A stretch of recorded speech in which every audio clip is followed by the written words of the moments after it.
Ouais, un truc comme ça. Pas plus. Bon, Rabotai, Beruchim Teo. Ah, on a 3 minutes, alors avant de commencer, le temps que les gens ils se connectent, on fait une petite chanson. On commence le cours avec un chant, parce qu'on n'a pas le droit d'avoir la musique. Alors on a annulé l'orchestre, mais on a un chant Israël Olosh, en direct, qui vient de Tibériade, l'Irvod Aïloula de Rabbi Haïm, Issachar Aboulafia. Alors une petite chanson, parce qu'on est à l'avance sur le retard habituel. Ça ou pas? Ouais. Allez, Rabbi. Ah, רגע, אבל הדרבוקה מרקיד את כל הזה, בלי הדרבוקה. שמה לומדים בעלי תשובה, שירו בשמחה, ונפש חפצה, ליל גדול גיבור ונורא, פסוקי תהילים, עוד דברי הלכה, עוד שיר השירים. Vous êtes en direct, hein? C'est bon, c'est pas grave. Ça va?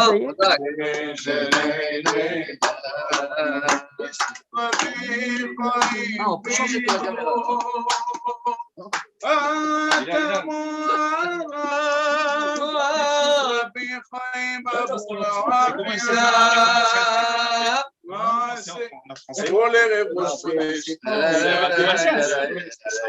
ומקבלים בסבר פנים יפות, אתה נתבערב, אתה נראה, מסביב לשולחן שכבר הוכן, מעשי צדיקים, אורחידו שבטים, מרימים הכוסות, ועונים לחיים, שנים אפוא, בזכות רבי חיים אבולעפיה, אתה מוערב, בזכות רבי חיים אבולעפיה, בזכות רבי חיים אבולעפיה, בזכות רבי חיים אבולעפיה, בזכות רבי חיים אבולעפיה.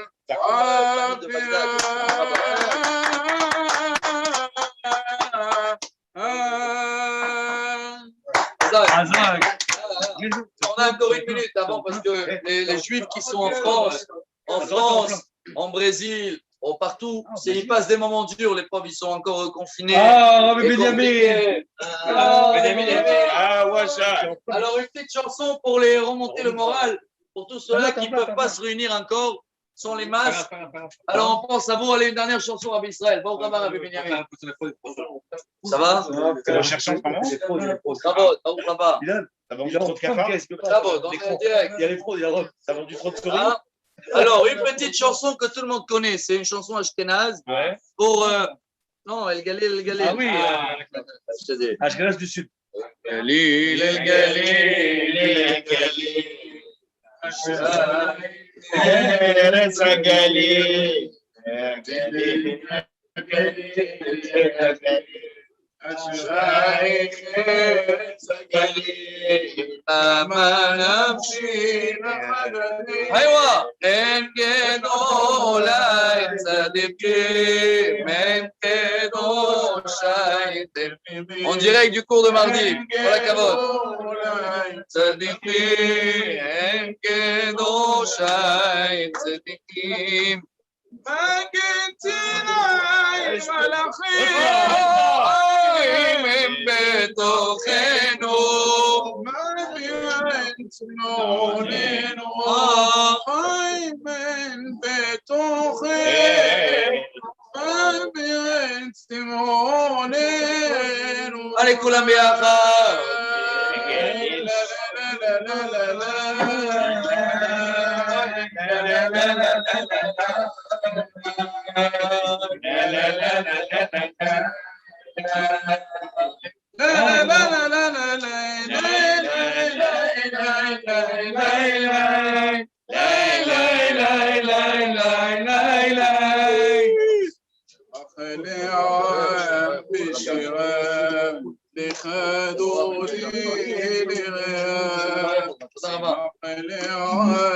בשיריו לכדודי רעב, אשרי האדון צהלה, בזכותו עמד עולם, ורוממו מכולם, בזכותו עמד עולם.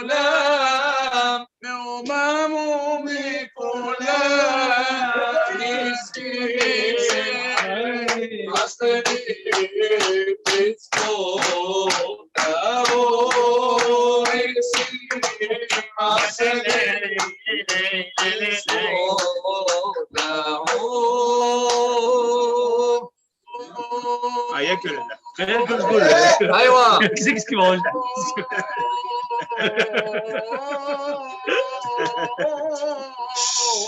اطلع. Aïwa. Déjalo abierto. Non, ouais, Simon, vite. Il y a besoin de.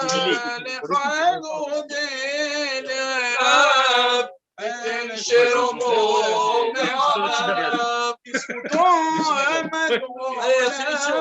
La dernière. Dernier refrain.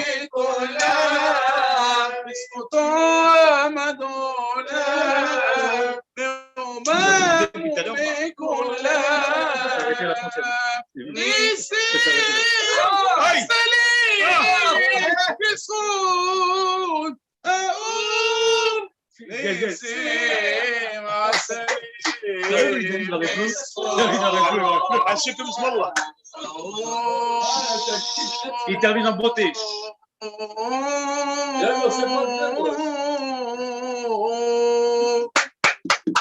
Bravo, רבותיי, כל הכבוד. רבי איישק, השם me donne la force. כל הכבוד. Non, il faut un peu d'huile. Il faut un peu. Quel plaisir, רבותיי. Shemen Zait. Voilà, c'est la préface du cours. Baruch Hashem, Il n'est pas à fond. Il est pas à fond. on a la chance de se retrouver ensemble, unis, pour partager un beau message de la paracha. En tous les cas, j'espère ne pas l'abîmer. Hein. Moi, je répète ce qui est marqué devant moi. Mais je crois que cette paracha est très, très importante. Pourquoi? Baruch Haba. Oh, quelle surprise. Ça va? Voilà qu'avant. Dans tous les cas, vraiment, ça fait plaisir d'être si nombreux. Et Bezrat Hashem, on dit en hébreu, ça va, ça se développe. Alors, Bezrat Hashem, la semaine prochaine, on sera entre la Iloula de Rabbi Meir Bar Lanes et la Iloula de Rabbi Shimon Bar Yochai. À la fin de la semaine prochaine, on sort de cette période du Homer, du deuil du Homer. Hein. On est toujours dans les contes du Homer. Et tant qu'on n'est pas sorti, chers amis, je vois tout le monde ici, la majorité des barbus, ceux-là qui ne sont pas barbus, ils s'appuient comme le Rambam, les Maïmonides, les Thémanim, la Brioute. En tous les cas, il n'y a pas de mariage en ce moment. Il n'y a pas de musique. Et toutes ces règles de deuil, c'est parce que tous ces 24 000 élèves qu'on a parlé la semaine dernière, vous vous rappelez, c'était l'honneur des soldats. Il y avait 24 000 presque, malheureusement. On a vu 23 000. 128. C'est 128, c'était, ouais. Et tous ces rabbins-là, ils étaient érudits de Torah, ça on a compris. Mais quand tu construis la Torah sur des bases qui sont tordues, ça donne la tour de Pise. Et ce n'est pas ce que Dieu il veut de nous. En tous les cas, la paracha, elle est incroyable parce qu'elle tombe toujours dans cette période-là, juste avant la grand-mère. Et elle s'appelle comment? On en a deux cette semaine. Acharemot et Kedoshim. Ils sont presque toujours liés ensemble, ces deux. Hein. Très, très rare qu'ils sont séparés. L'année prochaine, ils seront séparés parce qu'on va avoir 13 mois dans l'année. Alors, on étale les parachiotes. Et c'est la paracha qu'on va lire Kippour. Ah, si c'est la paracha qui a été choisie à Kippour, dans le moment le plus précieux, juste avant la Neila, on va lire cette paracha. Alors, vous pensez à quoi on doit parler Kippour en général? Quel sujet a été choisi pour nous réveiller juste avant la Neila? Incroyable, hein? La paracha, elle dit Acharemot Kedoshim, la Kedusha. Le cours d'aujourd'hui, si Dieu veut, on va essayer de comprendre qu'est-ce qui nous amène à la Kedusha. C'est quoi la Kedusha? En français, il traduit sainteté. Mais ça veut dire quoi en hébreu? Si on va comprendre c'est quoi, on va comprendre que Dieu il nous demande beaucoup des limites de famille. Hein. Ce matin, on a parlé un peu, M. Drey, il était là, Philippe aussi. Des limites incroyables. Toute la liste qu'on va lire Kippour avant l'année là, c'est tu ne vas pas te trouver s'isoler avec la cousine et la tante et le machin, et la femme et le beau-père et toutes les histoires d'adultère. Quoi, c'est ça le sujet qu'on a choisi juste avant Neila de Kippour? Pourquoi pas raconter, je ne sais pas, la faute du d'or, demande pardon. Ça, le sujet de Kedusha que Dieu nous demande. Donc apparemment, c'est une clé, c'est une base pour tout notre foyer. Et c'est ce qu'on va essayer ensemble aujourd'hui de le comprendre. Bon, avec quelques histoires bien sûr, mais vous savez ce qui est incroyable? C'est un peu profond le cours d'aujourd'hui. Ce matin, j'étais très, très triste, comme vous tous, ceux-là qui étudient la Daf Yomi, de raconter l'histoire comment les filles, les femmes et le peuple étaient il y a 2000 ans. Dans le Talmud Yoma, page 8, la Gemara, elle raconte, c'est le prophète Ishaïa.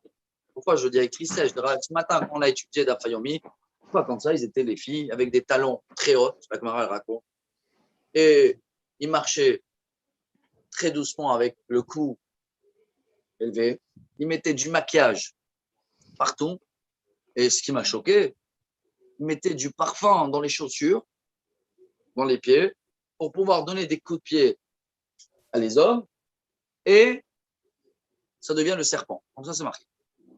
Ça a amené à l'histoire de quoi? De l'adultère. L'histoire d'adultère a amené à, regardez le lien qu'on essaie de faire ce soir, hein. L'adultère qui commençait à être dans les peuples parce que voilà, c'est devenu léger et après ça rigole et ça part loin et il n'y a pas des barrières. Quand il y a des problèmes d'adultère, ça amène à des problèmes d'idolâtrie. Vous allez me demander quel est le lien entre l'adultère et l'idolâtrie. Hein? Voilà le cours d'aujourd'hui. Il y a un lien incroyable. Hein? Et on va peut-être comprendre pourquoi ça va donner la réponse, pourquoi la première mitzvah de la Torah, en gros, c'est le mariage et avoir des enfants. Et la première paracha de la Torah, elle raconte que l'histoire d'Adam et Ève et pourquoi dans le Shalom Bayit, on a des hauts et des bas. Donc, on va essayer de lier tout ça. Et à la fin, on va terminer avec la cerise sous le gâteau. Cerise, c'est quoi? Que le Talmud, il dit que chacun qui se met en colère, c'est comme si il fait l'idolâtrie. Attends, on rajoute en plus la colère sur le lien. En gros, aujourd'hui, on va essayer de faire ensemble la mix entre l'adultère, comprendre comment ça s'appelle de l'idolâtrie vis-à-vis de Dieu et comment la colère est comparée aussi à l'idolâtrie. Ces trois-là, ils sont liés. C'est notre devoir en ce moment. Si on a compris ça avant l'Akba Omer, on devient des kadosh. Voilà le message, parce que Dieu nous dit dans la paracha, Kadoshim tiyu, ki kadosh ani. Je veux que vous allez être tous saints comme ça on dit. Alors, chers amis, quelle est la différence entre Kiddush et Havdalah? Voilà, la différence, c'est les Haïm. Havdalah, on peut la faire même sur le phénix. Haïm, hein. Pas le Kiddush, ça se passe sur le vin. C'est quoi en hébreu? Comment vous traduisez en français Havdalah? Séparation. Séparation. Et Kiddush alors? Sainteté. Alors, le Sanctifié. Kiddush, c'est une séparation, mais dans le Kadosh. Kiddush et Havdalah, c'est la même chose. Le Kiddush, il enlève le Chol et il fait rentrer le Shabbat. L'Havdalah sort le Shabbat, fait rentrer le Chol. Donc, en hébreu, quand quelqu'un il va se marier, il va dire à sa femme, At, ça s'appelle en hébreu Choupa avec Kiddushin. Ça veut dire quoi? Jusqu'à aujourd'hui, le couple, il pouvait se marier avec qui il veut, il était autorisé. Mais à partir du moment du mariage, Dieu il demande d'avoir une Kiddushin, ça veut dire quoi? C'est fini. On met une barrière sur toutes les femmes du monde et il n'y a que avec cette femme-là qui commence à faire quoi? Voilà, le rôle de la vie. Chers amis, je vais essayer d'aller directement au but, même si c'est un peu profond parce que c'est le Zohar qui dit ça, et il explique le Zohar à Kadosh que la femme, c'est les tikkuné à Shrina, c'est comme si tu répares les liens de, comment on traduit Shrina? Présence divine. Présence divine. On va essayer aujourd'hui de comprendre tout ça. J'espère que ça va y aller, que vous n'allez pas s'endormir, en tous les cas, c'est sûr. Puis après le cours, vous allez voir comment, waouh, on va devenir un peu plus Kadosh, j'espère. C'est notre but. Quand je raconte l'histoire de la Gemara, Baruch Haba, avec ces filles-là, que ça m'a fait de la peine parce que des fois on a l'impression que ça fait 2000 ou 2500 ans, on risque de trouver la même chose. Hein. Ça veut dire que ça n'a pas été encore réparé. La Gemara dit, tant que ça n'a pas été réparé, les fautes qu'ils amènent au troisième temple, alors c'est qu'on est dedans. Malheureusement, il y a des problèmes d'adultère. Quand je dis des problèmes d'adultère, excusez-moi aujourd'hui d'être un peu direct. Hein. Je ne parle pas Chas Veshalom avec des problèmes qui sont impardonnables, on va dire, vis-à-vis de Dieu. Bien sûr qu'il y a partout, il y a la tchouva. Hein. Donc quelqu'un dans sa tête, les mariés, et il y a des autres liens qui rentrent dans le couple. Chas Veshalom, c'est des liens physiques, mais même des liens pensés. Tous les jours, on le lit dans le schéma 3 fois par jour. Ne penchez pas, Dieu il nous demande, ne penche pas après ton cœur et après tes yeux. Selon le Rambam, Rabbi Moshe Ben Maimon, tout ce qu'on voit qui n'est pas sain pour notre vie de couple, ça fait partie de un des 24 péchés balèze. Je retourne au chiffre 24. Vous allez me demander à quoi ça change. Alors, chers amis, quand Dieu il nous demande tout le temps d'être avec lui en contact, est-ce qu'on n'est qu'avec lui ou c'est impossible? Vous savez, c'est quoi la réponse aujourd'hui? Voilà, c'est ça le cours. Hein. Je vais direct au but. Comment elle est ta vie de couple? C'est comme ça qu'il est en contact avec le bon Dieu. Vous êtes bien d'accord que dans notre vie de couple, un jour on aime plus, un jour on aime moins plus. Un jour c'est la routine, un jour il n'y a rien d'émotion, un jour il y a de l'émotion. Oui ou non? Alors selon le Zohar, c'est ça qui est très profond. Dieu il veut qu'on se marie et qu'on se met dans la vie de couple parce que ce qu'on va vivre dans notre vie de couple, c'est les mêmes sentiments qu'on peut avoir, la même relation qu'on peut avoir vis-à-vis de Dieu. Et la preuve, elle est, dans le Talmud, quel est le chant le plus important qui représente le contact entre nous et Dieu? Shir HaShirim. C'est quoi Shir HaShirim? Une histoire d'amour, quand quelqu'un le lit, non? Inachia Farayati, t'es la plus belle, ma femme. Je t'ai connu petit, tu as frappé dans la porte. J'ai ouvert la porte. Oui ou non? Ce qui veut dire, chers amis, on essaie d'aller selon la paracha de cette semaine, selon la paracha qu'on lit à Kippour. Ouais, dans cette paracha-là, s'il y a quelqu'un, qui là pour le bravo pour le micro, c'est qui? Voilà, Azak, là. Pour ça, je dis après, on va passer un peu plus à la détente. Mais là, pourquoi je suis sérieux? Parce que ce message, tellement il m'a mis ce Shabbat, je dis waouh. Si c'est ça que Dieu nous demande juste avant la Mère de devenir Kadosh, c'est que Dieu, il veut qu'on sera en contact avec lui bien, mais il nous dit que si à la maison, entre guillemets, ça va pas, dans le Shalom Bayit, ça veut dire qu'il y a des chitzonim, ça s'appelle en hébreu. Il y a des choses d'extérieur qui rentrent dans la vie de couple. Et ça va tellement loin, je suis content. Il y a même des jeunes, il y en a des jeunes avant le mariage, comme ça, ils savent dès maintenant qu'il y a des règles d'Alachot très spéciales, même quand l'homme il est qu'avec sa femme. Hein. La Torah, elle raconte qu'Avimelech, il avait vu Yitzhak avec Rivka dans la journée. Vous vous rappelez de cette histoire? Vayar Avimelech et Yitzhak, Metzachek et Rivka Ishto. Qu'est-ce qu'il dit Rashi? Ouais. Quand c'est la journée, quand il y a de la lumière, interdit de l'intimité entre les deux. Pourquoi? Qu'est-ce qu'il dit la Gemara? Rabbi Akiva, il répond, bien sûr, aime ton prochain comme toi-même. Ani Hachem. Pourquoi cette réponse? C'est pour ça que quand le couple, ils sont ensemble dans une intimité, il n'y a pas besoin de. Il n'y a pas le droit de lumière. Il dit Rabbi Akiva, bien sûr. Traduction. Dès le mariage, Dieu il demande que jamais un des partenaires du couple trouve des défauts chez l'autre. Ces défauts-là, s'il y a de la lumière, risquent à gêner 30 ans après. Et si ça gêne 30 ans après, ça enlève de l'amour. Donc, tu n'aimes pas ton prochain comme toi-même. Waouh ou pas waouh? À la fin. Mais chacun qui se marie, il apprend ça. Bon, ceux-là qui n'ont jamais écouté, sachez que c'est jusqu'à la chambre. La Torah, elle rentre pour nous donner ce moment-là, parce que le moment le plus intime entre nous et Dieu, c'est Kippour, hein, c'est la Neila. C'est pour ça qu'on lit ce texte juste avant Kippour, qui nous demande quoi? Soyez Kadosh. Rentrez personne dans votre chambre, rentrez pas la lumière, rentrez pas des pensées. On a raconté l'histoire, apparemment c'était avec le Rabbi Lubavitch. Vous vous rappelez qu'il y avait un couple, ils ont eu un enfant, le couple, les deux, ils étaient blancs, l'enfant, il était café au lait. C'est l'histoire, hein. Le mari, il voulait divorcer. C'est quoi ça? D'où ça vient? Ouais. Et le Rabbi, il a répondu, il n'y a pas un tableau une femme ou quelque chose? Oui. Il y a un tableau. Et alors, le tableau, pendant le moment où cet enfant a été conçu, ça suffit ce qu'il a vu qui a influencé la pensée. Et après, le Talmud, selon le Zohar, se dit la pensée est créée, la pensée passe par là, par l'envers vertébrale. Tac, voilà le résultat.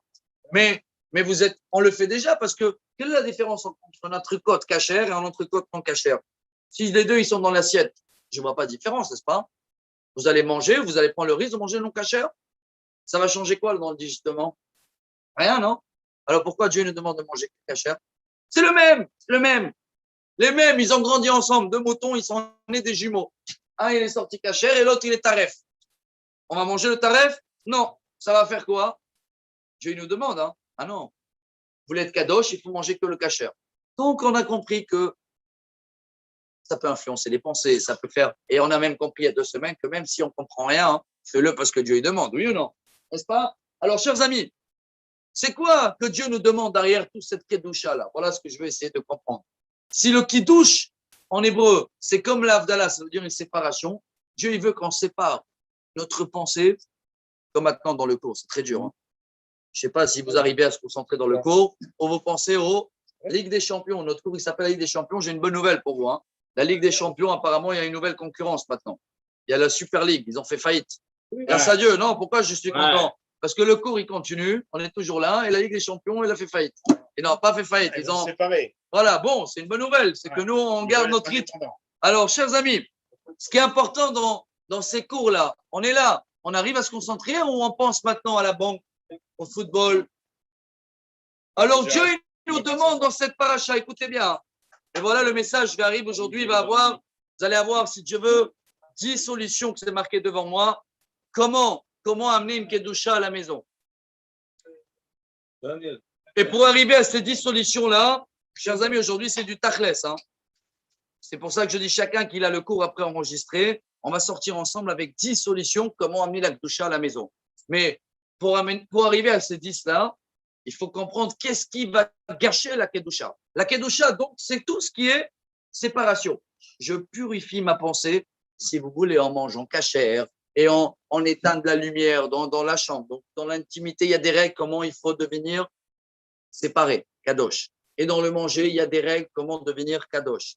Et dans la façon de parler, il y a des règles comment devenir kadosh. Dans la paracha, c'est marqué Lotekalel cheresh. Attention, jamais tu vas maudire un sourd. Pourquoi le pauvre, il attend rien, non? Hein? Quoi, quel est le problème? Non, parce que si tu maudis quelqu'un, même s'il n'attend pas, c'était pas kadosh. Hein. Ça veut dire qu'il y a, selon le Ramban, c'est la seule fois dans la Torah où c'est marqué en code, ne te mets pas en colère. Quel rapport avec ne pas maudire quelqu'un qui est sourd? Parce que la colère, quand tu te mets en colère sur quelqu'un, ça veut dire que tu n'acceptes pas que cette personne-là, il vient de qui? Du bon Dieu. Et la métaphore dans le Talmud, c'est comme le chien qui mord le bâton. Alors, c'est comme si tu maudis et tu te mets en colère contre quelqu'un qu'il est là pour rien. Pourquoi il est là pour rien? C'est Dieu qui l'a envoyé. Si tu es d'accord avec ça, hein, tu es kadosh. Si tu n'es pas d'accord avec ça, voilà le message du cours, c'est l'idolâtrie. Pourquoi? On comprend le Talmud maintenant? Bien sûr. Pourquoi c'est l'idolâtrie? Parce que ça, c'est pas le bon Dieu qui me l'envoie. Alors c'est qui? C'est pas le bon Dieu. C'est quelqu'un d'autre. Il y en a 2 dans la même chambre. 2 dans la même chambre, ça s'appelle en hébreu Avoda Zara. Ça veut dire quoi, Avoda Zara? Je suis en train de servir qui? Pas Dieu, un étrange. Oula, j'ai rentré quelqu'un dans ma chambre. J'ai rentré quelqu'un dans ma vie qui n'est pas le bon Dieu. Vous allez me dire, on est tous Raïf Rabbi. On a tous de la Emouna. Ouais, mais H24 ou des hauts et des bas? Des hauts et des bas, très bien. Dans notre vie de couple aussi, on a des hauts et des bas. On regarde un peu à droite, à gauche. On n'a pas que notre femme. Notre femme, elle n'a pas que son mari. Ça y est, le cours est fini. C'est clair? Non, maintenant, attends, on arrive au but, là. Attention, c'est tellement profond que pour freiner tout ça, chers amis, pour avoir une kedusha dans la maison, bon, bien sûr, j'espère qu'on va bien comprendre ce Shabbat, que les règles, comme certains, ils vont faire des choses avec plaisir, parce qu'ils savent que c'est le bon Dieu. Hein. Tfilin, allez, je fais. Shabbat, ouais, c'est le bon Dieu. Mais s'isoler, quelqu'un qui a 18 ans, Papa, Shrecha.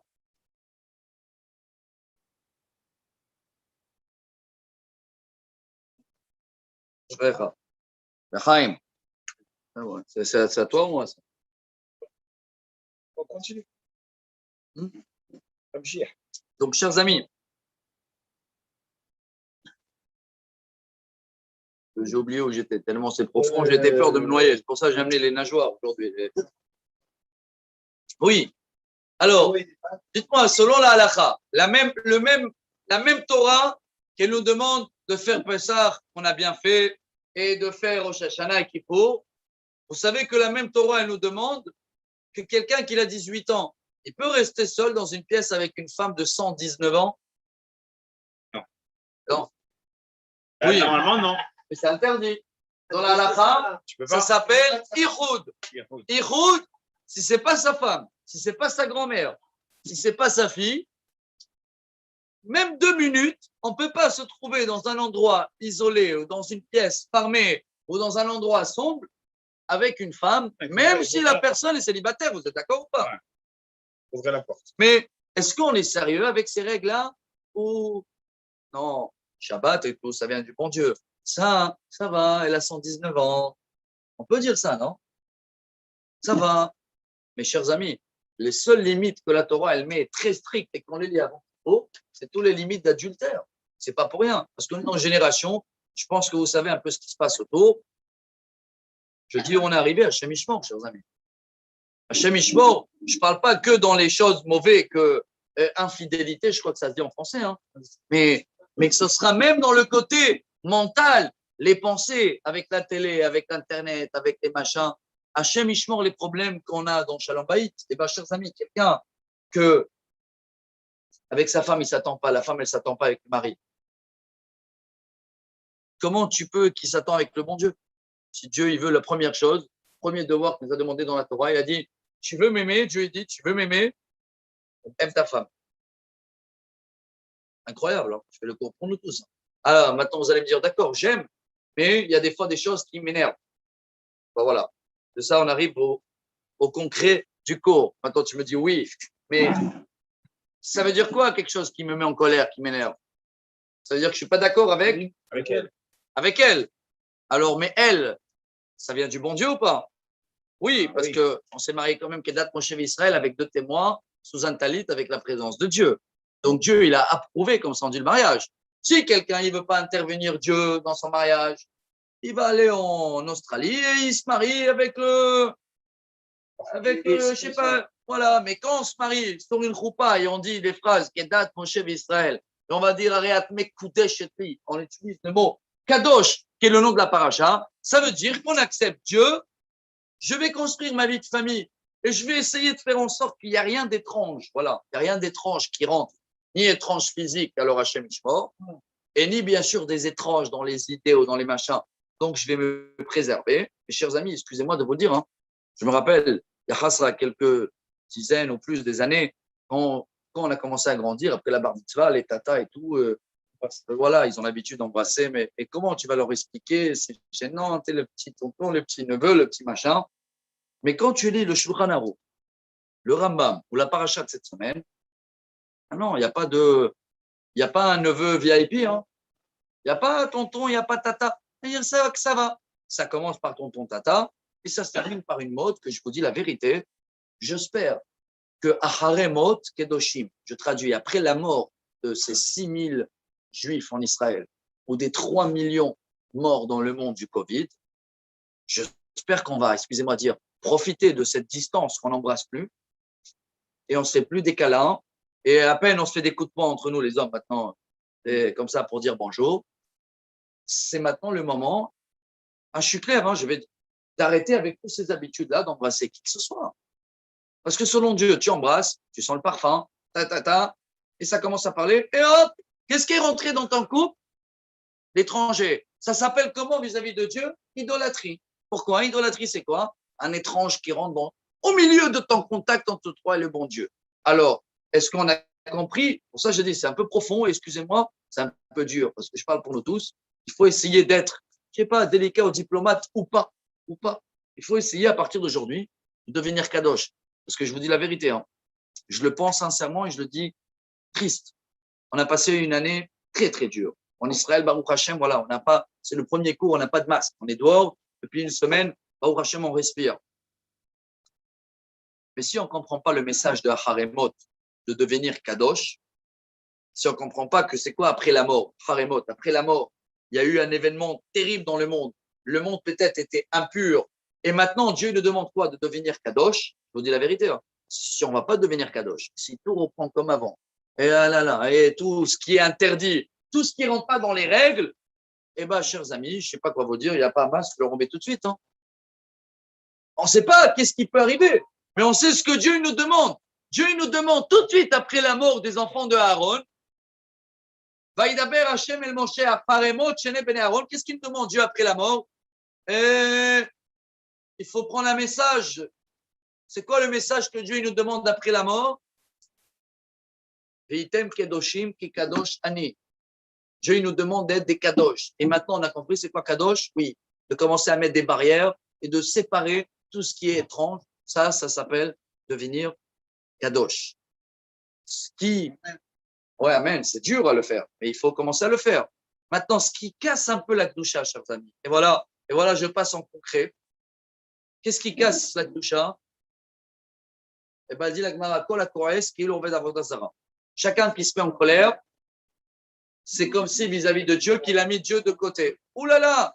Maintenant, je vais plus loin. Hein.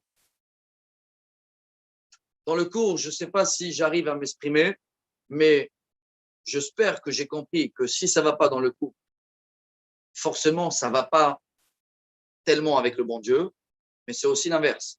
Si ça ne va pas tellement avec le bon Dieu, hein, ça ne peut pas y aller aussi 100% dans le couple. C'est ça le lien, c'est ça le mariage qu'on a fait avec Dieu et pendant la coupe. Ce mariage-là, pour ne pas pouvoir plonger plus profond, je vais me noyer, il contient l'endroit, le temps et l'être humain. C'est comme ça que ça s'est passé. On a reçu les 10 commandements. Dieu, il a choisi d'abord la montagne. Enfin, vous savez laquelle? Moshe Kibel Torah, Mi Sinaï, dit le premier Maxime des Pères. En hébreu, ça doit être une erreur de grammaire. On devait dire Moshe Kibel Torah, B Sinaï. C'est-à-dire quoi en hébreu? Moshe, il a reçu la Torah dans Sinaï. C'est pas marqué ça. Hein. C'est marqué Moshe, il a reçu la Torah du Sinaï. Pourquoi? Parce que vous connaissez le Midrash. Tous les montagnes, ils ont bagarré.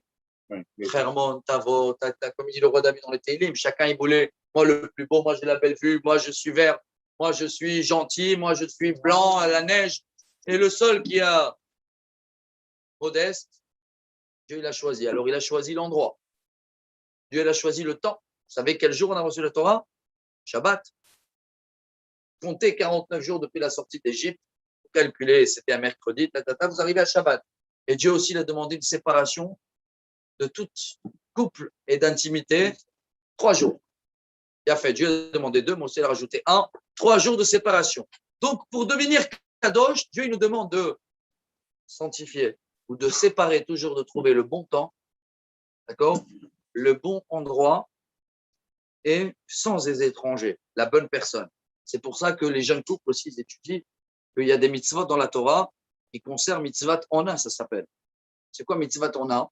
Entre un couple, il y a des jours, il y a des devoirs, d'accord? Des devoirs par rapport à des jours dans la semaine que si le couple comprend que, attention, on va très loin, hein, il y a des jours dans la semaine et des horaires dans cette journée-là qui sont propices à tirer des âmes pour amener des enfants. Et vous savez jusqu'à où ça va dans la halakha, c'est incroyable, ça peut dire. Hein. Shulchan Aruch, hein, le Ben Ishra il amène. Ça va tellement loin que si un des deux était aux toilettes, un des deux de couple, avant une intimité, que dans cette intimité, il peut avoir un enfant, et ils n'attendent pas un délai de 10 minutes à une demi-heure, entre petits besoins et grands besoins, excusez-moi de descendre jusqu'à ces détails, je voulais un cours d'halakha aujourd'hui. Vous savez quel est le résultat? S'il y a un enfant qui sort de là, il risque d'uriner au lit jusqu'à 5-6 ans. Ouh là! C'est marqué noir sur blanc. C'est la paracha, c'est pour ça qu'on descend ces petits détails-là. Parce que ces petits détails te rendent kadosh. Et il faut les apprendre. Hein. Pour moi, c'est la responsabilité de chaque personne qui va marier un couple, un rabbin ou machin. Il faut que tu partages ça avec le couple, qui sache qu'il y a des journées propices. Ce sera Shabbat, il y a des horaires, il y a des machins, il y a tout est marqué. Parce que, allô, c'est pas un jeu, là, c'est ça qui veut nous dire. C'est pas un jeu, la vie, et des jeux de plaisir. C'est quoi l'impureté? C'est enlever tous les limites. Quand il n'y a plus de limites, quand il n'y a plus de barrières, tout est autorisé. Ça va, t'es mon frère, t'es mon cousin. Il n'y a plus rien. Ça devient un balagan, ça devient un désir et ça devient des débauches. Et ça a amené la description du temps, comme je vous ai dit dans la Gemara de ce matin. Mais quand il y a des limites, quand il y a des barrières, quand il y a des règles, quand tout devient structuré jusqu'à le plus petit détail, pour savoir comment faire et quoi, c'est pas un jeu. La Gemara, elle dit dans Nida, l'homme, il amène dans l'enfant tout ce qui est rouge. C'est l'homme, pardon, tout ce qui est blanc. La femme, c'est rouge. Les os, les ongles, le blanc dans les yeux, l'hémoglobine blanche, l'homme, la femme, tout ce qui est rouge. Le sang, le foie, le cœur, tout ça, c'est la femme. Bon, ça ne suffit pas maintenant. Ça suffit pas maintenant que l'homme et la femme, ils sont associés les deux. Et vous avez bien compris, bien sûr, que, je dis aujourd'hui, c'est cours d'adultes. Hein. On a bien compris que quand il y a une perte blanche chez les hommes ou des pertes rouges chez les femmes, ça veut dire que cette partie de chacun d'eux, qu'elle pouvait, dans la théorie ou dans le potentiel, amener une nouvelle vie, elle vient de se perdre. Elle vient de se perdre. Ça veut dire qu'il y a une vie qu'elle pouvait arriver, qu'elle est morte. Il faut faire un mini-deuil. Ça s'appelle comment dans la Torah? Shiva Nekiv. 7 jours de pureté pour la femme. Après que le sang est terminé, il veut dire 5 jours que le sang se coule. Après les 5 jours, une semaine, c'est pas le moment maintenant d'amener une nouvelle vie. Vous savez pourquoi? Parce que ça doit tellement marquer, je vais pas dire traumatiser le couple, que 7 jours, Dieu demande comme si c'était un mini Shiva sur une vie potentielle qui n'a pas été développée. Bon, c'est trop profond, je vais me noyer. Mais c'est beau aujourd'hui. Pour une fois, on va écouter une paracha de Gdusha. C'est profond. Pour l'homme, c'est pour ça que le Zohar est dit pour l'homme. Chers amis, je ne voulais pas arriver à ça. La vérité, Ilan a demandé la question. Le premier temple a été détruit pour 3 péchés. Vous ne m'avez pas demandé, j'ai rien dit. On a parlé du premier, c'est l'adultère. Hein, on a compris les femmes, comment ça. On a comparé avec le deuxième que c'est l'adultère entre couples égal à l'idolâtrie entre nous et Dieu. Mais un troisième, c'est quoi? Shfichut Damim, il y avait des morts. Celui-là, comment il a un lien entre nous? Je ne voulais pas parler de ça, mais le Zohar Kadosh dit, chaque perte aussi, hein, peu importe maintenant, accident, pas voulu, hop, il appelle ça un assassinat, le Zohar Kadosh. Et vous le savez, hein? Pourquoi? Un potentiel de vie qui ne s'est pas réalisé, et ça va plus loin, hein, je veux dire, pour le réveiller un peu. C'est pire qu'assassiner quelqu'un parce que c'est pas assassiner ses propres enfants. Ah, mais tout ça, ça fait partie de cette paracha qu'on lit à Kippour. Donc, qu'est-ce que Dieu nous demande? Allô, tu veux contrôler ça, un homme? Regarde ce que tu vois. Madame, par rapport à la faute de Ève, etc., il y a des règles à respecter. Eh bien, que ce sera du côté de la femme ou de l'homme, faites-le avec, excusez-moi de dire, avec joie. Et alors, il y a 12 jours dans le mois où le couple, pratiquement, il est interdit. D'accord? Alors, 1, c'est temporaire, c'est jusqu'à un certain âge. Après, c'est fini. 2, mais Rabbi Meir, dans le Talmud, Nida, il appelle ça le pic de la rose, le thermostat de l'amour. Ça veut dire quoi, le pic de la rose? Et s'il n'y a pas le pic, il n'y a pas la rose. C'est quoi le thermostat? Vous savez, c'est quoi? Il y a de l'eau. Tu le mets, elle va bouillir. Laisse-la bouillir, tu reviens après 5 heures, il y a de l'eau, il n'y a plus rien. C'est évaporé. Hein. Mais si tu as un thermostat, tac, dès que l'eau va bouillir, ça s'arrête. Après, tu peux refaire bouillir. Oui, tu peux rester 50 ans avec le même eau. Tac, tac. Tu l'arrêtes pile quand il commence à bouillir. C'est quoi le thermostat de l'amour? C'est les règles de Nida. C'est 12 jours de thermostat où tout contact physique est interdit. Vous savez qu'est-ce que ça crée entre le couple? Ça prouve que l'amour, que selon la Torah, l'amour, c'est donner sans attendre un retour. Ça prouve que je ne m'attends pas de retour. Parce que si j'ai toujours un potentiel de retour, avec les années, c'est un amour qui est lié à un intérêt physique. Un amour avec un intérêt ne peut jamais se développer. Malheureusement, il se dégrade. Alors, le Talmud, ou Dieu dans la paracha, il nous demande une seule chose. Hein. Et je parle pour nous tous, pour moi en premier. Un couple qu'avec le temps, son amour, il ne s'est pas amélioré, c'est un échec, sans dire, selon le bon Dieu. Le but, c'est que notre amour, il s'améliore. Pourquoi? Parce que ça ne s'améliore pas là, ça ne s'améliore pas avec nous, entre nous. On ne peut pas jouer sur les deux tableaux, chers amis. On a bien compris, excusez-moi, je ne voulais pas aller plus loin. On a bien compris la semaine dernière pourquoi ils sont morts, les enfants de Aaron. Oui ou non? Ils n'étaient pas mariés. On va parler de ça, une des raisons. Hein. Ils n'étaient pas mariés. Et alors, ils étaient dans un niveau, on a dit, non, mais ils ne voulaient pas se marier. Mais quand tu vas te marier, ça va gêner, le travail, machin, les couches, amène toujours les enfants, ça va t'embêter. Eux, ils préféraient étudier toute la journée. Ce n'est pas ça que Dieu il voulait. Parce qu'il veut que tu appliques l'amour avec ta femme et c'est la même chose que tu peux le donner à lui. Bref, on a fait un petit tac, tac, tac, tac. On ressort de tout ce qui est blanc et rouge, l'homme et la femme. Mais il y a un troisième associé là, chers amis. C'est qui? L'homme et la femme, ils peuvent créer un corps, mais s'il n'y a pas l'âme, c'est rien. C'est le bon Dieu. Alors, vous croyez que le bon Dieu, il n'arrive pas dans le moment le plus intime, vous savez où il est présent? Dans la chambre, et où? Et dans le moment de l'accouchement. La Gemara dit, Dieu, il contient 3 clés. Il n'y a que lui qui les a. Vous connaissez, non? Bravo, la pluie, 2. Et Atametim, 3. L'accouchement. Ça veut dire quoi? Que pendant que la femme elle accouche, vous savez qui est dans la chambre d'accouchement? C'est Dieu, c'est lui qui ouvre la porte. C'est lui qui décide à quelle heure. Aucun docteur jusqu'à aujourd'hui, il peut dire exactement à quelle heure l'enfant il va sortir dans une façon naturelle. Jamais. Une opération naturelle, aucun docteur dans le monde, il peut dire à 19h42, il va naître. Il n'y a que le bon Dieu. Vous êtes bien d'accord que si le bon Dieu il est présent, bien sûr que dès que le bon Dieu il est parti, ça y est, ça a été ouvert. Il y a une impureté, ça se fait la semaine dernière, Tazria Metzora, une impureté énorme. Et vous savez combien de temps d'impureté? Oui, 1 semaine pour les garçons. C'est normal, c'est 1 semaine comme un mini Shiva. Ah, vous allez me demander alors pourquoi 14 jours c'est les femmes? Parce qu'une femme, elle aussi, elle va, quand il y a une femme, une fille qui est arrivée au monde, elle est porteur elle-même de la vie et de la mort. Ça se prend en considération déjà dans sa naissance. Voilà.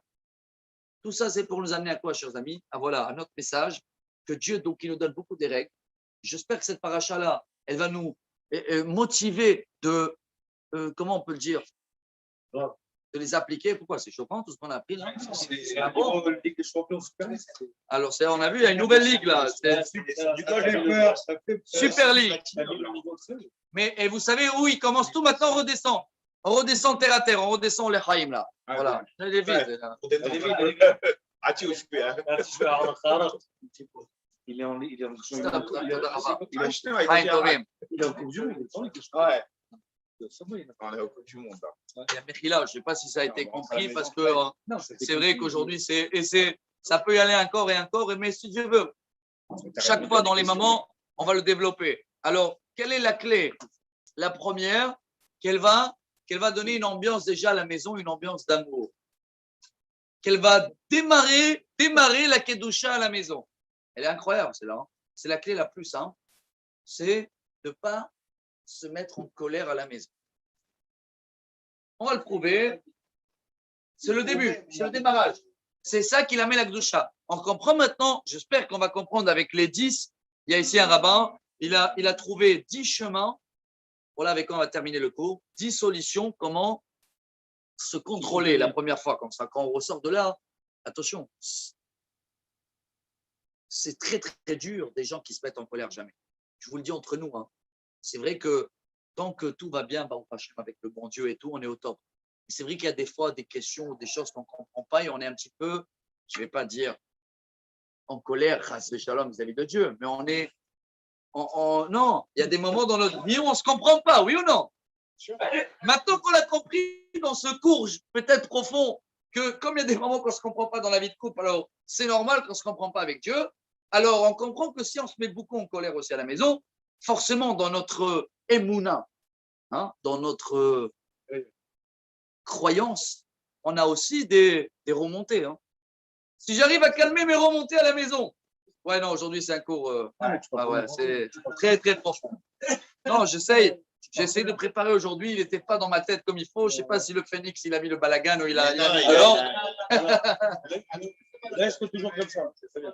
Donc, si maintenant je comprends que me maîtriser à la maison va m'aider aussi à me répondre à des questions, à avoir moins des questions et moins de malentendus avec le bon Dieu, eh ben on a trouvé la clé. Alors maintenant, il nous reste que à tachlef, on dit en hébreu, comment je fais moi que je me connais, et comment je peux faire que la prochaine fois, les choses vont se passer bien à la maison parce que je suis un grand gagnant. Dieu, il va me récompenser direct, on va s'arranger mieux. L'histoire, elle est pour bien comprendre ça, c'est avec Moshe, un grand patron d'une société, il arrive toujours dernière minute. Et le pauvre, il a un parking à lui, 2 jours sur 3, il y a une voiture qui est là-bas. Moshe, comme un patron, c'est son parking quand même. Chaque fois quand il arrive 2 minutes avant le rendez-vous, il est en bas. Dès qu'il voit la voiture dans son parking, il klaxonne, il machin. Et s'il voit que c'est le même d'il y a 2 semaines, il se met en colère, il s'énerve, il tape en honte, c'est pas que c'est mon parking et tout. Mais après Moshe, comme beaucoup d'autres, quand il monte en haut, après, il dit oh, je suis énervé avec lui encore. Et il se ronge un peu. Et je ne parle pas de santé aujourd'hui. Hein. Si le Rambam, vous voyez ce qu'il dit sur la colère, il dit que c'est le déclencheur de tous les problèmes de santé physique. Mais bon, on oublie ce côté-là. Bon, un jour, Moshe, il arrive et voit une vache qui a pris sa place. Il y avait à côté un. Voilà. Bon, il a klaxonné. Est-ce qu'il va s'énerver avec la vache? Excusez-moi de vous le dire. Hein. Est-ce qu'il est capable, vous pouvez s'imaginer que Moshe, il risque de commencer à s'énerver. Quoi, t'as pas honte, c'est pas que c'est ma place. C'est une vache. Voilà la réponse. Alors, chers amis, ce rabbin-là, c'est très, très beau. Hein. Il va lier tout ça à une phrase dans notre paracha, qu'après toutes les règles de Kedusha jusqu'à le couple, qu'est-ce qu'il dit Dieu? Ne maudit pas le sourd. Pourquoi ne maudit pas le sourd? Voilà, on revient. C'est comme si tu te mets en colère sur la vache. Vous êtes bien d'accord? C'est le même sujet. Ouais. Il dit comme ça, le Rambam, c'est dans la mitzvah numéro 317. Quand quelqu'un, il maudit un sourd, entre guillemets, donc quand quelqu'un, il s'énerve, il a un grand problème dans lui. Ce n'est pas le problème dans la chose qu'il a en face de lui. Hein.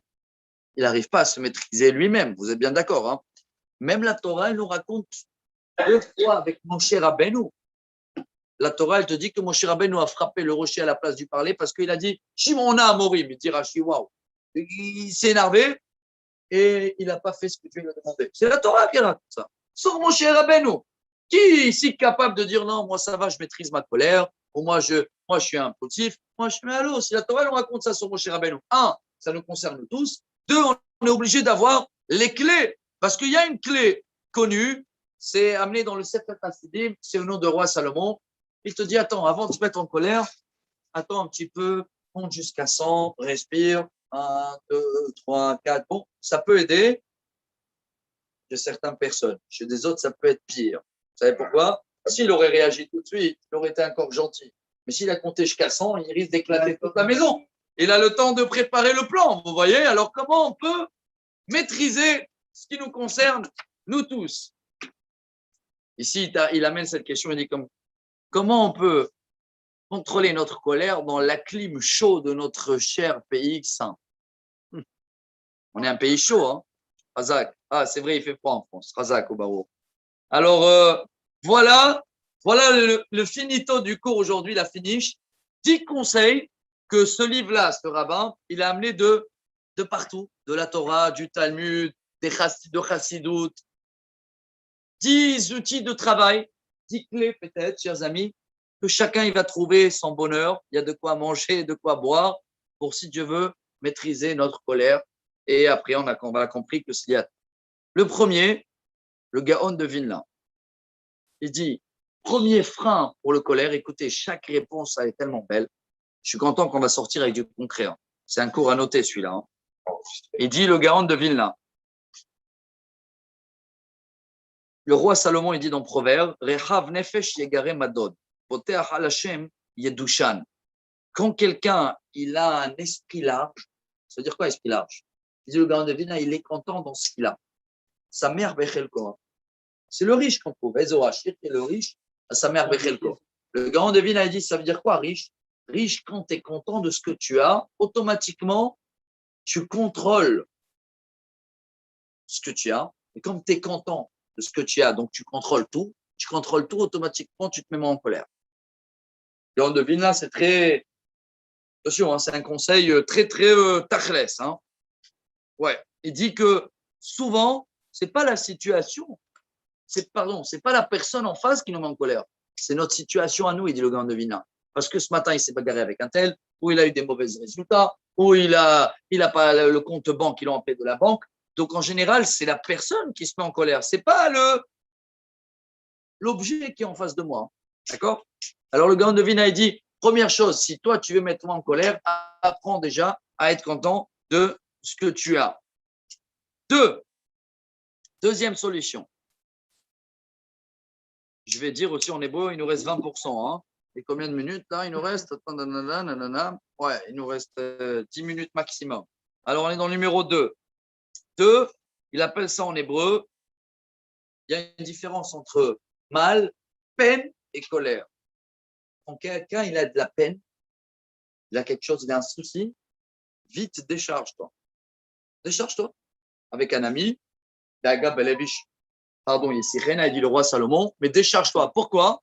Si tu ne décharges pas ta colère, ta peine, ça saute en colère. Voilà déjà solution numéro 2. On est en train d'apprendre tout doucement comment freiner. 3, il y a une phrase en hébreu sympathique, on apprend ça dans l'école. En tzipiot, en milchemet kariot. Ah, vous connaissez les batailles des coussins à l'époque, ouais. Voilà. Mais quand tu t'attends à rien au début, ça veut dire, il n'y a pas de, comment il appelle? C'est tzipiot. Ça veut dire, si avant la bataille de coussins, tu dis, ah, regarde, moi je vais jeter le coussin en premier, toi tu vas jeter en deuxième, toi en troisième, il n'y a plus de bataille de coussins, n'est-ce pas? Alors si tu arrives à contrôler ta vie et à savoir, comme ça il dit en hébreu, regardez, Kasher lo metzapim lo koasim. Quand tu t'attends à rien, tu ne te mets pas en colère. Celui qui se met en colère, c'est qu'il s'attend de quelque chose. Savez-vous? Il attend quelque chose de sa femme, il attend un retour de ses enfants. Si tu t'attends à rien, tu ne te mets pas en colère. 3e solution. Attention, tout est beau. Hein. Rappelez-vous, hein, même si quelqu'un... C'est dur, bien sûr. Alors il te dit, à la Adam les chanel atmo etem. Donc la clé numéro 3, c'est d'apprendre, de réviser ou de regarder le cours si vous n'avez pas le livre. Afechad lo chayav li klum. Personne ne me doit rien. Achaim em lo tochnit. Kebakashatra Israël. La vie, ce n'est pas un plan selon ton demande. Allô? Non. Et im nodé al ma sheyesh lanu. Velo netzape leharim ukvarot. Si on remercie ce qu'on a, ça revient en merci, c'est un autre cours. Et je ne m'attends pas à des montagnes. Pachot nikas al ma she'en. Automatiquement, je vais mettre moi en colère sur ce que je n'ai pas. Je m'attends rien. 4. Tout est lié après. Hein. C'est à réécouter, je le fais vite. 1 minute par case là. Case. 4. La don les kafsrout. Si tu ne cherches pas par force à juger les gens pour le bien, tu ne peux jamais te débarrasser de la colère.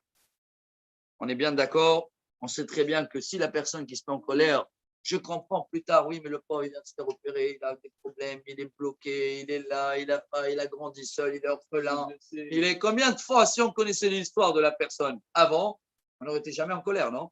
Alors il nous demande, avant de se mettre en colère, sache qu'il y a toujours une histoire derrière qui que ce soit. Et toute la Torah de Rabbi Nachman de Breslev, elle se termine avec le Likutei Moharan, il se termine dans le chapitre 282, Chayav, la don, la dame, les kafstou. Il y a de quoi manger, à boire. 5, bravo, Resh Peibet Beivrit Bishvelcha Rabbi Daniel. 5, ici il amène ça comme ça, coaching, savlanout, la patience. La patience. Manque de patience, accélération de colère. Patience, c'est tout le but de la sortie d'Égypte, non? Qu'est-ce qu'on fait après ça? Bener Horin, patience, doucement,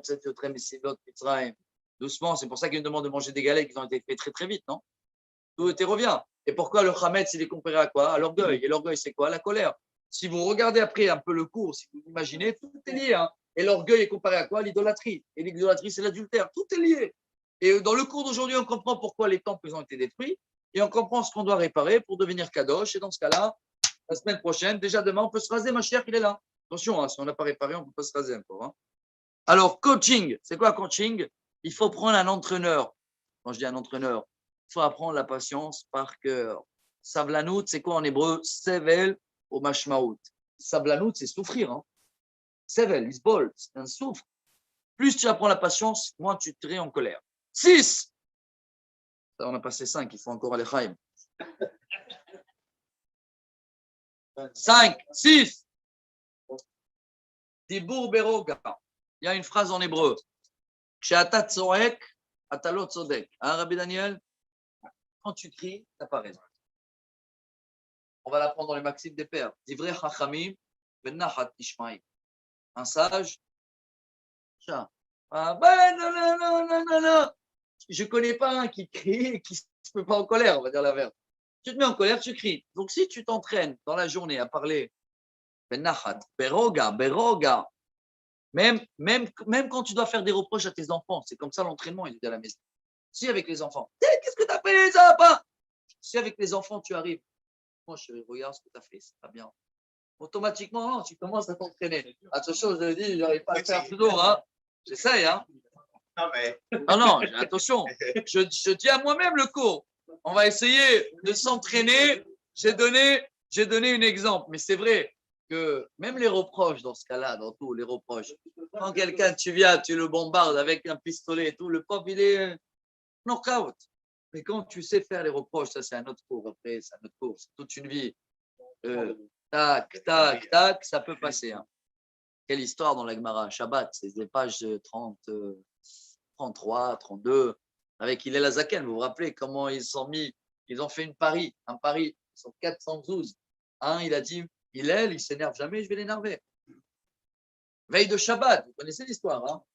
Ils ont pari 412, c'est comme tu dis un salaire de 2 ans, 100 000 shekels. 100 000 shekels, vas-y, regarde comment je vais l'énerver. Il arrive à Hillel. Il arrive quand? Vous connaissez l'histoire, je le fais en bref. Hein. Une demi-heure, 20 minutes avant l'allumage des bougies. Hillel, il crie, Hillel. Hillel, il sort, il dit, oui, mon fils, qu'est-ce que tu veux? Il était avec la robe de bain, la cape de bain. Oui, mon fils. J'ai une question urgence. Ouais. Oui, mon fils, avec plaisir, viens, c'est toi, dis-moi. Pourquoi les Chinois, ils ont les yeux ridés? Hein, bridés. Hillel, Sheila Yafa Beni. Tu as demandé une belle question. Tu sais qu'en Chine, ils avaient beaucoup des tempêtes de sable. Et bref, il nous répond. Vous croyez qu'il va abandonner les 100 000 euros comme ça, chez elle? Après 10 minutes, Hillel 10 minutes avant Shabbat. Question urgence. Viens, mon fils, assieds-toi. Tu veux boire quelque chose? Allez, pourquoi les Arabes, avec ceux-là qui marchent dans le désert, hop, ils ont des pieds larges, comme ça, des grands pieds? Il a dit, bonne question. Tu sais, ils marchaient dans le désert. Et pour pas que le sable, et il commence à l'expliquer, bref, 3 fois comme ça. À la fin, il le dit 1 minute avant Shabbat. Dommage qu'il y a beaucoup comme toi. À cause de toi, j'ai perdu 100 000 euros, il dit la personne. Ça, il dit à Hillel. Hein. Maintenant, il appelle Hillel. Hillel, c'était qui le grand rabbin d'Israël? Il n'y a pas monsieur le rabbin, bonjour, non. Et même Hillel, il ne pouvait pas le dire, écoute, chérie, reviens samedi soir. Ah oui. Pour des questions comme ça. Bon, Hillel, il a compris qu'ils sont en train de tester parce qu'ils ont pari, est-ce qu'on peut arriver à une patience comme ça? Et Hillel, il voulait les prouver que oui. C'est pour ça que Hillel s'est investi. Il avait compris qu'il y avait un coup d'arrière. Hein. Ça, c'est bien sûr qu'il savait que. Et il voulait leur prouver qu'on est capable, au fur et à mesure qu'on parle calme, qu'on prend les choses détentes, on arrive. Ça, c'était le 6e. Donc, parler calme. 7. Celui-là, il est très beau, celui-là. Vous savez, ça veut dire quoi, je pense, hein? Impulsivi en français. En hébreu, c'est impulsivi. Ce matin, on a parlé de ça, le castor. Ou Napoléon. On est en ce moment à fond dessus dans le Homer. Il reste 10% de batterie. Ça veut dire quoi, impulsif? Quelqu'un, il n'arrive plus à réfléchir tellement il croit qu'il a raison. Tellement il est dans le chemin de victoire. Et le castor, on a parlé ce matin, le cours, il est arrivé très tard. Le castor, il a le temps qu'il est arrivé depuis ce matin, il vient d'atterrir. On a vu que quand on le met le piège, il ne peut pas ne pas retourner sur ses pas. Il ne peut pas. Maintenant, je ne suis pas ni un psychologue et surtout pas un psychologue des castors. Mais si je vais me mettre dans la tête de castor, il pleure, je l'ai vu hein, en National Geographic. Il voit la cage, il pleure et il rentre dedans. Mais qu'est-ce qui se passe dans sa tête? Il ne peut pas faire un détour? Non, il ne peut pas. Non, il ne peut pas. Mais qu'est-ce qui se passe dans sa tête? Alors, je ne sais pas, je ne suis pas un psychologue, mais je pense que peut-être Ada le castor, il ne voit pas la cage. Lui, il voit sa maison. Il se voit en train de rentrer chez lui. Comme il voit la maison derrière le piège et il est impulsif, il ne voit plus la cage. Il ne voit plus la cage. Hein, d'accord, je ne suis pas un psychologue, c'est peut-être pas ça. Dans tous les cas, on a compris que quelqu'un qui est impulsif, alors la prochaine fois qu'il veut se mettre en colère, il est obligé de attendre. On a donné une fois une solution, il y a quelqu'un qui m'a dit qu'il a testé, ça a marché. Prends-toi une chemise, un pull, je ne plaisante pas, hein. Tu le mets devant la porte, prends un grand spray de couleur, tu mappes dessus, chemise colère. Hein? Et la prochaine fois, quand tu es en colère, juste attends un petit peu. Tu as le droit de te mettre en colère, mais mets la chemise d'abord. Voilà. Et tu vas voir, il y a quelqu'un qui l'a testé. Hein. Le temps que tu mets la chemise. Ça s'appelle ce numéro 7, attendre un petit peu avant de réagir. Le 8, là, on passe à des sgoulottes. Iger et Taramban. Lis la lettre que le Nachmanite a écrite à son fils. Si tu la lis tous les jours, c'est une grande ségoula, parce qu'il parle beaucoup là-bas. Parle calmement, ne te mets pas en colère, contre l'orgueil. Il a fait. 9. Ça y est, il nous reste encore 2. Hein. 9. Sache que personne, il est né coléreux. Ça n'existe pas, quelqu'un. Ça n'existe pas, un bébé en colère. Non, ça n'existe pas. C'est que ses réactions en face, ce qu'il a vu, on revient à le cours. C'est les images, les machins. Il se met en colère. Ouais, mais il ne se met pas en colère. Ça veut dire, il y a des enfants qui sont nés avec, on s'appelle des tia. Ils penchent un peu plus dans leur âme, leurs racines. Peut-être il peut se mettre en colère plus rapide. Mais il n'y a jamais un bébé dès qu'il sort de le ventre. Le docteur, il va le frapper. Non, ça n'existe pas. On est bien d'accord. Alors, rappelez-vous, parce qu'il y a beaucoup de gens, non, à l'époque, il y a beaucoup de gens, tellement il se met en colère et tout, il dit, moi c'est ma nature, je ne peux pas changer. Je suis comme ça. C'est comme ça depuis naissance. Faux total, ça n'existe pas. Numéro 10, on est obligé d'arriver à la fin. Chers amis, le numéro 10, on arrive au Rambam. À Kaas, Sakana, la Corrèze. Il faut savoir que chacun qui se met en colère, physique, ça peut amener des maladies graves, il dit le Rambam. C'est même le déclencheur de plusieurs maladies que malheureusement, dans la génération, ils se développent. 2, ça fait des problèmes, des maladies mentales. Mais fèche, hein.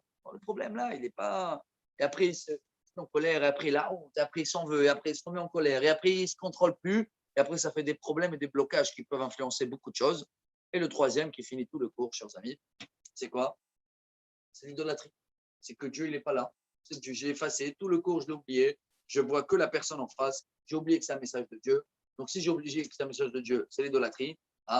Si c'est l'idolâtrie, c'est que dans mon couple aussi, il y a de l'adultère.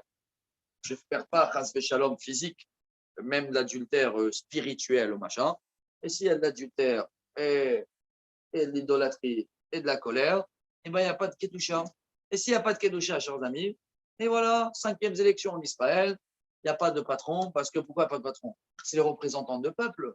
On n'a pas à l'en vouloir, on a à l'en vouloir à nous-mêmes, chers amis. Si on ne s'attend pas, nous, on a des problèmes, nous, de Shalom Bayit. On a des problèmes dans notre relation avec le bon Dieu. Comment on veut qu'il va y avoir de Shalom Bayit dans le gouvernement? Alors, si on arrive à vivre la paracha de cette semaine, chers amis, Acharemot, après la mort, après le Covid, après tout ce qu'on a passé cette année, on devient un peu plus kadosh. C'est quoi kadosh? Mettre des barrières, mettre des limites, de ne pas avoir honte, de ne pas embrasser ceux-là qu'on n'a pas le droit d'embrasser, de ne pas avoir honte de prendre des décisions, de se mettre moins en colère. Tout ça, c'est lié. Mais là, il faut revoir tout le cours en arrière. J'espère que ça n'a pas été profond, que je ne suis pas noyé et que, en tous les cas, ça a pu passer. Et Bezrat Hashem, j'espère que la semaine prochaine, on sera un petit peu plus kadosh et un peu moins coléreux. Chaim. Hayab Shir, hein, il faut une chanson là. Après. Attendez, après cette chanson, il faut se détendre là. Hazak. Hein. Allez, Israël. Hazak. Une petite chanson pour terminer le cours en beauté. Le temps qu'on trouve le titre. سيدنا بابا سالي سيدنا بابا سالي سيدنا بابا سالي سخوتو يكن علينا نستوب علينا سيدنا بابا سالي سيدنا بابا سالي חזק וברוך עושה שלום בלבד שלום עליך על כל ישראל Hey, יעשה שלום, יעשה שלום. חיים טובים. יעשה שלום, שלום עלינו, על כל ישראל, לילה טוב. ברוכים תהיו, רבי חנניה עונה. Oui.